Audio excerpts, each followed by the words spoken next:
Sintam-se cumprimentados, meus queridos irmãos. É bom estar de volta depois de algum tempo sem estarmos juntos, mas estávamos a preparar uma série nova depois da última série que estivemos aqui juntos a ter, que era sobre os sinais dos tempos, e abordamos o Mateus 24. E agora estamos com uma nova série são as três mensagens do livro de Apocalipse, as três mensagens angélicas. Então é mais um tema, é mais uma série preparada com muito carinho para vocês que nos acompanham neste canal. Se ainda não nos acompanha, subscreva-se, ative o sininho de notificações, curta os nossos vídeos, compartilhe com as demais pessoas, para que eles também tenham o privilégio de ter essas mensagens ricas para os nossos dias. Bom, se ainda não assistiu os outros vídeos, convido a ir para a nossa playlist, Os Sinais dos Tempos, Mateus 24, para acompanhar, porque este tema é uma continuação do Mateus 24. Desta feita estou aqui também com o irmão Edson, que irá nos acompanhar também nesta série.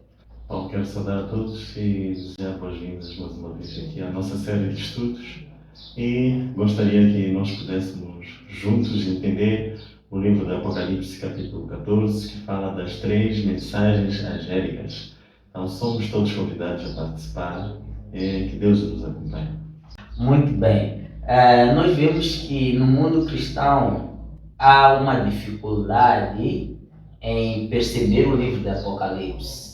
Então, muitas pessoas com quem em particular já conversei, dizem que o livro de Apocalipse tem lá muita confusão. Parece que só aborda a destruição e é um livro muito diferente dos outros livros da Bíblia. Mas nós, quando vamos ao livro de Apocalipse, logo nos primeiros versículos, nós vemos ali que o Apocalipse traz uma mensagem diferente daquela que o mundo pensa que é. Nós, quando lemos dos versículos 1 a 3 do primeiro capítulo do Apocalipse, é-nos dito o seguinte: revelação de Jesus Cristo, que Deus lhe deu para mostrar aos seus servos as coisas que brevemente devem acontecer, e enviando-as pelo seu anjo, as notificou a teu servo João, o qual testificou da palavra de Deus e do testemunho de Jesus Cristo, de tudo quanto viu. Bem-aventurado aquele que lê,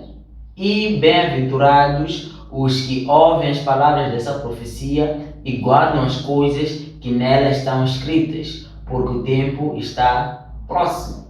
Então, logo no primeiro versículo, nós vemos que isto é uma revelação de Jesus Cristo, que o próprio Deus Pai deu a Jesus Cristo para que esse pudesse dar aos seus servos, para que eles soubessem das coisas que brevemente iriam acontecer.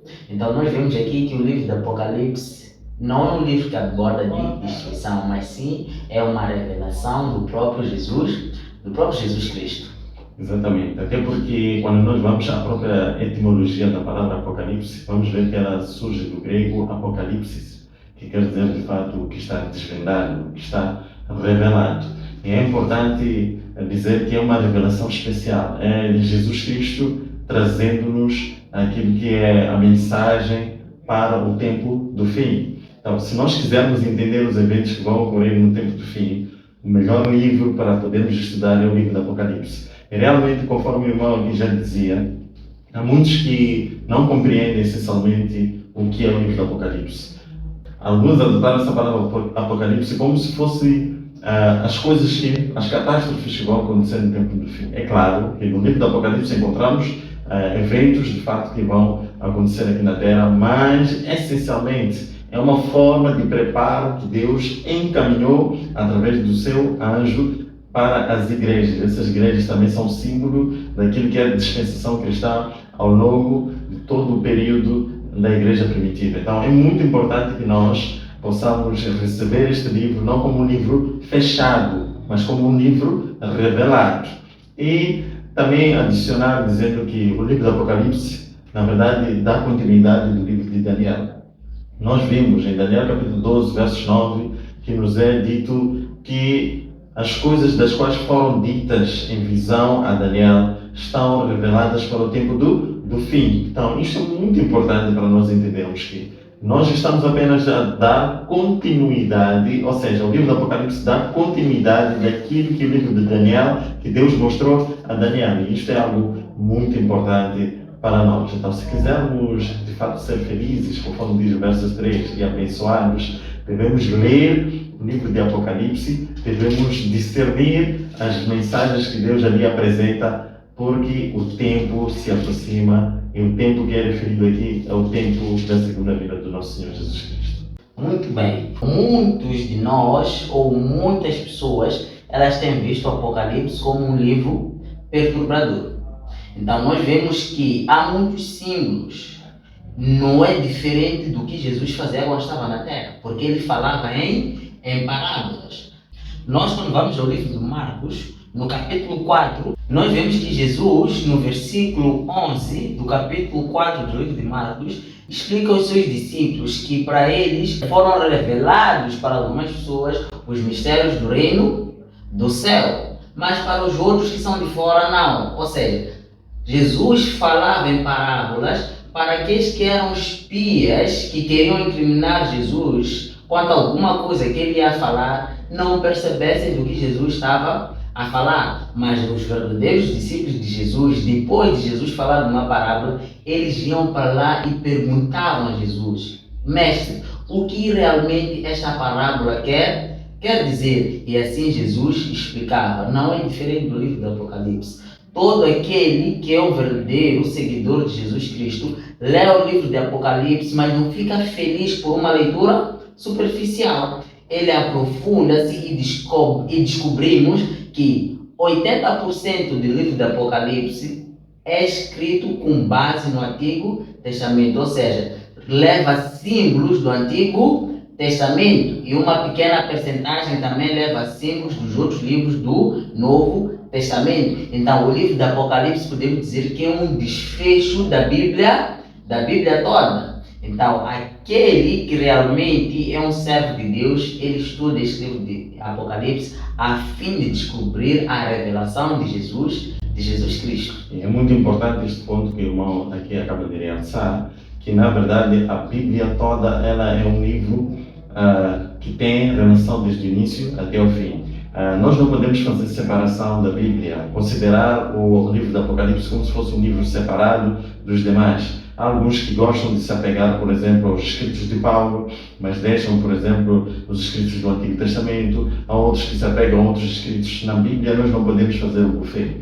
Tudo é válido, tudo é útil. E os tempos em que nós estamos a viver, se nós estudássemos mais o livro de Apocalipse, nós teríamos muita mais compreensão das coisas que estão a acontecer no nosso tempo e as coisas que estão por vir. Por esta razão que é muito importante, de facto, nós nos dedicarmos, nos demorarmos ao estudo do livro de Apocalipse. Este é o convite que nós queremos dar aos nossos internautas que nos acompanham aqui através dos vídeos, para que possam, de fato, estudarem junto conosco este muito interessante livro.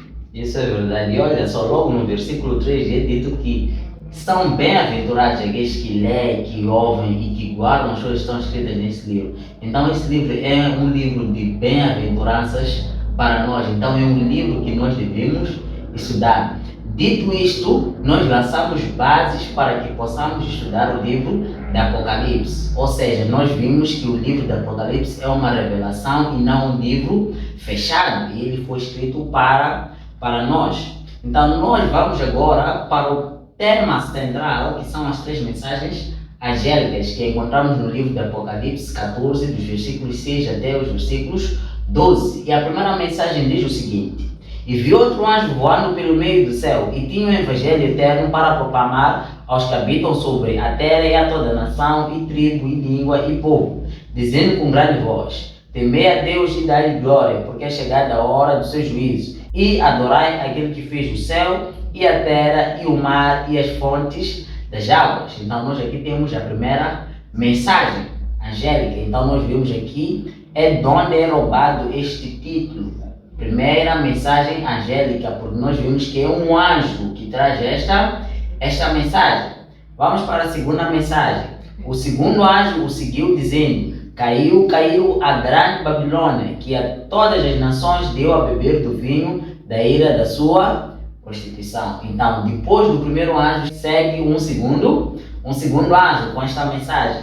E temos também o terceiro anjo, a terceira mensagem angélica, a partir dos versículos 9 até 12, diz o seguinte: seguiu-os ainda um terceiro anjo, dizendo com grande voz: se alguém adorar a besta e a sua imagem e receber o sinal na fronte ou na mão, também o tal beberá do vinho da ira de Deus, que se acha preparado sem mistura no cálice da sua ira, e será atormentado com fogo e enxofre diante dos santos anjos e diante do Cordeiro. A fumaça do seu tormento sobe para todo sempre, e não tem repouso nem de dia nem de noite, os que adoram a besta e a sua imagem, nem aquele que recebe o sinal do seu nome. Aqui está a perseverança dos santos, aqueles que guardam os mandamentos de Deus e a fé em Jesus. Então, não fugindo daquilo que nós dissemos, este livro tem muitos simbolismos. E nessas três mensagens angélicas, nesses versículos que nós lemos, vemos ali que tem muita simbologia. Temos ali a Babilônia, temos o vinho, temos o anjo, temos a besta, temos a imagem, temos a marca. Então, são coisas realmente que, à primeira vista, são coisas que parecem muito complicadas, parecem muito complexo. Mas será que nós devemos nos deter por aí? Será que a Bíblia não explica essas coisas? De facto, a Bíblia explica. Nós sabemos que a Bíblia explica-se a si mesma. Então, os símbolos, de facto, conforme o irmão disse, muitos deles encontram-se nos outros livros da Bíblia, sobretudo no Antigo Testamento, assim como no Novo Testamento. O significado simbólico que nos é apresentado aqui nestes livros, nestes textos. Então, o que também eu gostaria de adicionar aqui no comentário é o seguinte: as três mensagens angélicas, pelo que nós podemos nos aperceber, são mensagens que devem ser levadas como advertências a todo mundo. Então, significa que é muito importante a gente estar a se demorar em falar sobre este assunto. Não pegamos de forma aleatória essa passagem de Apocalipse 14, mas nós entendemos que é importante nós apresentarmos aqui aos que nos acompanham, de modo que possamos discernir que informação nos é trazida nessas três mensagens angélicas e o que elas têm com a necessidade de preparação que nós temos para o tempo presente. Nós não faríamos questão de apresentar um assunto que não tivesse nenhuma vantagem sobre nós. Então, gostaríamos que, de fato, os nossos internautas que acompanham os nossos vídeos pudessem se demorar muito ou um pouquinho mais naquilo que nós estamos aqui para apresentar nessas três mensagens angélicas. E só para vermos a importância destas mensagens, é dita que os anjos estão voando, estão levando essas mensagens a todo mundo. Então, o voar é o símbolo de velocidade, é símbolo de urgências. Então, estas mensagens devem ser levadas ao mundo de uma maneira urgente, de uma maneira a fim de que todas as pessoas tenham conhecimento dessa verdade o mais cedo possível. Mas há alguns simbolismos. O anjo, será que o irmão aí em casa sabe o que é anjo em profecia? Será que a Bíblia nos explica ou nos dá diretrizes para nós descobrirmos o que seria um anjo? Será que os anjos é que nos dão o Evangelho? Será que os anjos é que irão pregar o Evangelho eterno? Vamos descobrir. Nós, quando vamos ao livro de Mateus 28, 19, Jesus diz algo muito interessante. Portanto, ide fazer discípulos de todas as nações, batizando-os em nome do Pai e do Filho e do Espírito Santo. 20. Ensinando-os a observar todas as coisas que eu vos tenho mandado. E eis que estou convosco todos os dias até a consumação dos séculos. Então nós vemos, não só nesses versículos, em Hebreus 1 a 2, é nos dito que o Pai falou, ou seja, Deus falou com os nossos pais nos tempos antigos através dos profetas. E nos dias de hoje, nos últimos dias, falou conosco através do Filho, ok? Mas o Filho, indo para o céu, o Filho que é Jesus Cristo, indo para o céu, incumbiu os seus discípulos que continuassem a levar este Evangelho ao mundo. Em Romanos 10, 14, nós também vemos o seguinte: como, pois, invocarão aquele em quem não creem? E como crerão naquele de quem não ouviram falar? E como virão se não há quem pregue? E como pregarão se não forem enviados? Assim como está escrito, quão formosos os pés dos que anunciam coisas boas. Irmão Edson, então aqui nós vemos que fica claro que há uma bênção para aqueles que anunciam as coisas boas. De facto, o que nós entendemos até aqui é que o anjo representa aos mensageiros. Nós vamos ver que a ordem de pregar o Evangelho, segundo Mateus capítulo 28, foi dada aos discípulos. Os discípulos são todos aqueles que creem em Jesus e tornam-se seus seguidores. Então, a palavra anjo, ou seja, o termo anjo nas três mensagens angélicas é referente àqueles que primeiro aceitarão essa mensagem como uma mensagem verdadeira, uma mensagem real e necessária para o tempo do fim, e sairão para poder anunciar. E esses tais, conforme diz o livro de Romanos, os seus pés serão formosos porque anunciarão as boas novas da salvação ao mundo. Então nós temos que compreender de facto, até aqui, com base nos textos apresentados, que o anjo simboliza os mensageiros, aqueles que irão levar as mensagens a todo o mundo. A primeira mensagem angélica é muito interessante porque diz que toda a nação, tribo, língua e povo ouvirá essa mensagem. Nós fazemos parte de uma nação, fazemos parte de uma cultura, então significa que essa mensagem será espalhada. Isso é profecia. Então, ao ouvirmos essa mensagem, vai caber a cada um de nós se cremos nela ou não a cremos. Mas o importante é que a mensagem será levada a todo mundo.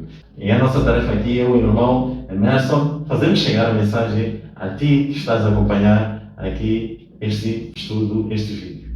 Não, o apóstolo Paulo, no livro de Tito 1,3 diz o seguinte: e no tempo próprio manifestou a sua palavra, mediante a pregação que me foi confiada, segundo o mandamento de Deus, nosso Salvador. Então, Paulo aqui diz que a mensagem, a pregação foi confiada a ele. Mais uma vez ressalta que os mensageiros somos nós é que pregamos o Evangelho. Por isso lá em Hebreus 1, versículo 14, é nos dito que os anjos são espíritos ministradores daqueles que irão herdar o quê? O reino dos céus. Ou seja, eles assistem, eles nos ajudam a escapar das ciladas do inimigo. Mas não é um anjo que vem nos pregar o Evangelho, porque este Evangelho, essa tarefa foi incumbida aos discípulos. Jesus é que nos incumbiu esta tarefa. Este é um dado muito importante. Penso eu que os anjos participam, de facto, neste processo de levar a mensagem aos outros, ou da pregação, da expansão da mensagem.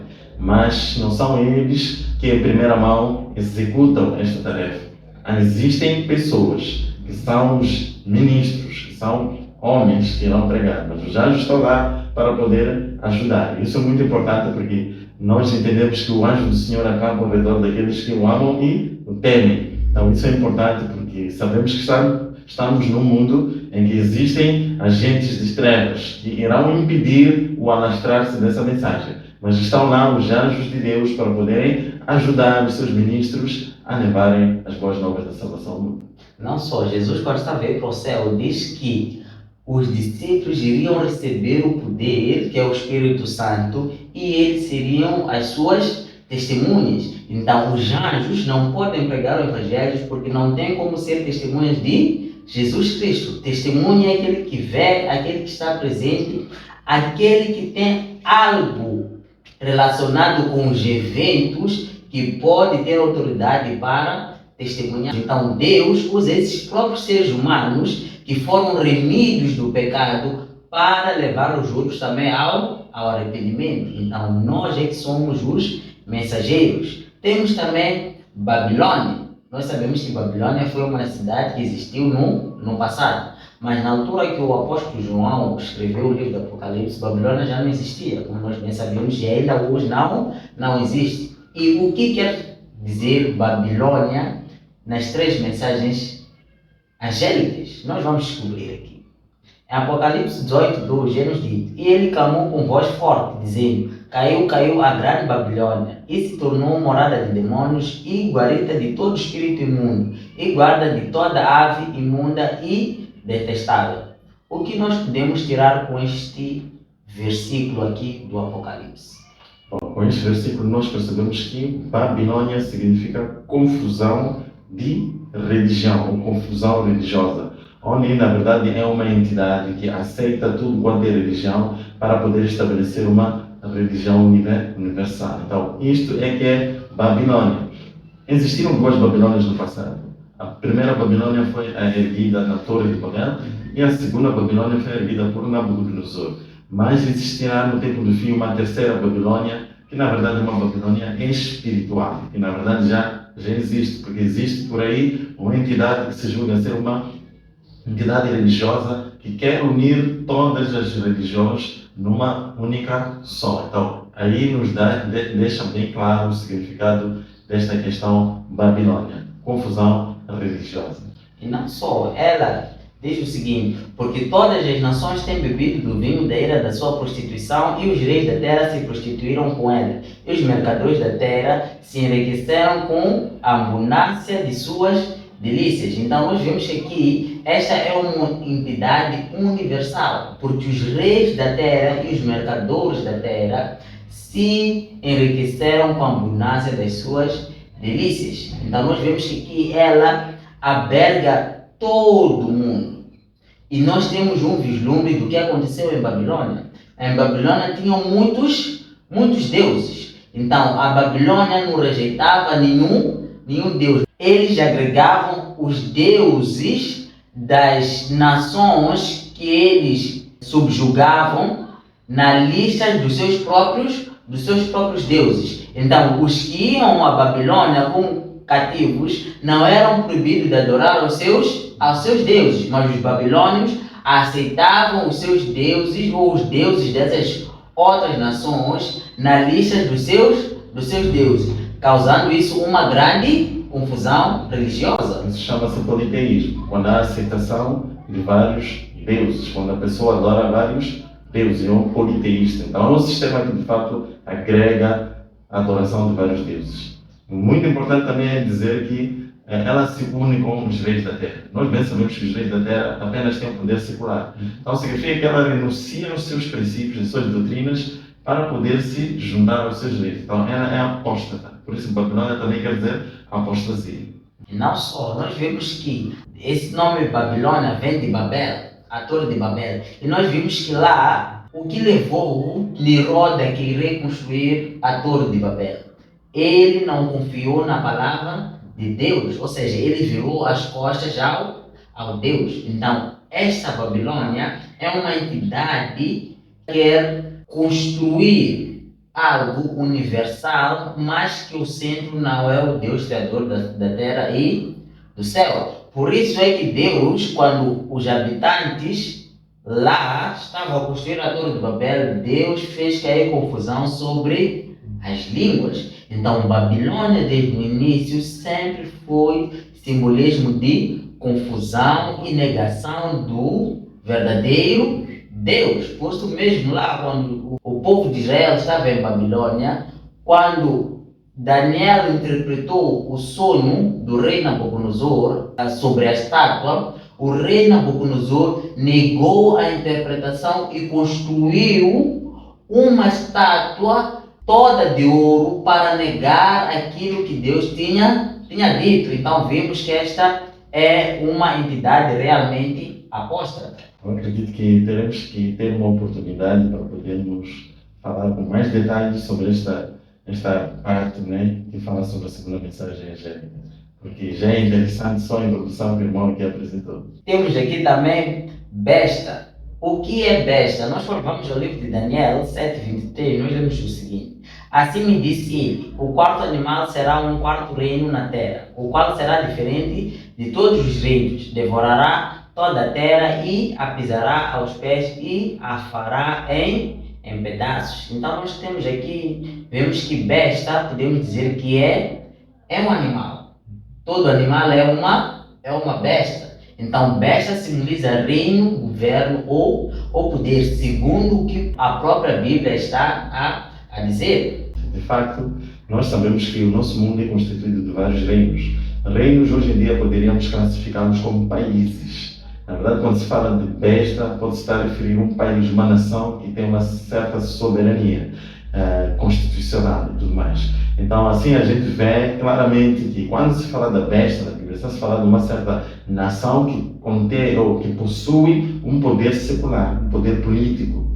Então, isto é um dado muito importante. Eu gostaria que os que nos acompanham pudessem fazer as anotações, porque quando já estivermos a falar em torno desses assuntos sobre profecias, os símbolos, já tenham que ser facilmente entendidos para facilmente também se compreender a mensagem em si. E para realçar isso, no próprio livro de Apocalipse 13, nós vemos ali duas bestas, uma que surge do mar e outra que surge da terra. Então, eles têm um poder político, um poder militar. Então, claramente, um animal é um governo, um reino ou um poder. Então, nós vemos que a Bíblia realmente se explica. E o livro de Apocalipse, quando nós lemos o livro de Apocalipse em paralelo com toda a escritura, toda a Bíblia, o livro de Apocalipse torna-se muito claro e muito simples. Temos também vinho. Então, nós vemos que este vinho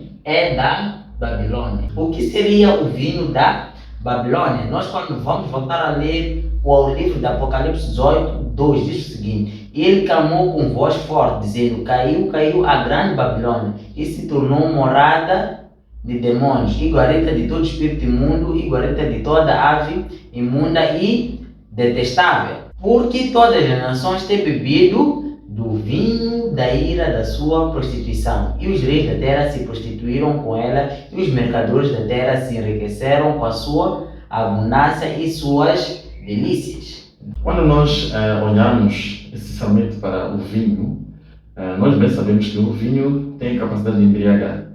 As pessoas que tomam do vinho ficam embriagadas e perdem a sua lucidez. O que significa então que esta entidade, Babilônia, ela faz as nações beberem do vinho, ou seja, ensinando falsas doutrinas, e as pessoas ficam embriagadas. Já não ficam lúcidas para poder discernir a palavra de Deus. Nós bem sabemos, Deus, Romanos capítulo 12, versículo 1, ele quer de nós um culto racional. As pessoas que bebem o vinho da Babilônia perdem esta capacidade de discernir ou de prestar a Deus um culto racional, passam a prestar a Deus um culto emocional, um culto que não se compreende. Então, isto significa o vinho de Babilônia, os falsos ensinamentos que o mundo está sendo dado a beber. Nós vamos ver o mundo agora encontra-se totalmente desorientado. Existem muitos princípios que estão a ser colocados até dentro das constituições dos países, como casamentos homoafetivos, e também como questões como a aprovação de aborto. Essas são temáticas que nos mostram que o mundo está embriagado, e tudo isso contraria aquilo que é a palavra de Deus. Então, realmente, a forma de percebermos este termo, vindo da Babilônia, nos leva a entendermos que são falsas doutrinas, falsos ensinamentos. Muito bem. Agora que foram lançadas as bases para nós entendermos o livro do Apocalipse, especialmente as 3 mensagens angélicas, já nos é fácil abordar este assunto de forma completa. Então, até aqui, eu espero que o caro irmão que nos assiste possa ter um vislumbre geral daquilo que o livro do Apocalipse é. Não é um livro incompreensível, não é um livro fechado, mas sim uma revelação de Jesus Cristo que Deus lhe deu para que ele pudesse dar aos seus servos. Então, se nós quisermos aprender dos pés de Jesus, nós teremos que nos sentar com ele e estudar a sua palavra com calma, com dedicação, com muita oração, para que ele possa nos revelar as verdades que estão neste livro tão maravilhoso. Desta maneira, nós já estamos a terminar. Gostaria de pedir ao irmão Edson para dar as últimas considerações em torno deste tema. De facto, o que me resta dizer é apenas convidar aos nossos irmãos que acompanham os nossos vídeos aqui no canal, para que possamos juntos acompanhar esse estudo de profecias, esse estudo do livro do Apocalipse. Vamos discernir melhor o que diz a primeira mensagem angélica, o que diz a segunda e a terceira mensagem angélica. E nós vamos perceber no fim de tudo que Deus, por seu amor e misericórdia para conosco, nos revelou as verdades que são nos necessárias neste tempo do fim, para nos podermos preparar para a breve vinda de Cristo Jesus, nosso Senhor e Salvador. Então, vamos juntos nesta nova série e que Deus possa nos acompanhar. Obrigado, irmão Edson. Se não assistiu à série passada, Os Sinais dos Tempos, de Mateus 24, convidamos a procurar na nossa playlist e assistir para uma melhor compreensão desta nova série, que são as 3 mensagens angélicas. Curta este vídeo se gostou, compartilhe com as demais pessoas, subscreva-se no canal e ative os sinos de notificações. E até a próxima.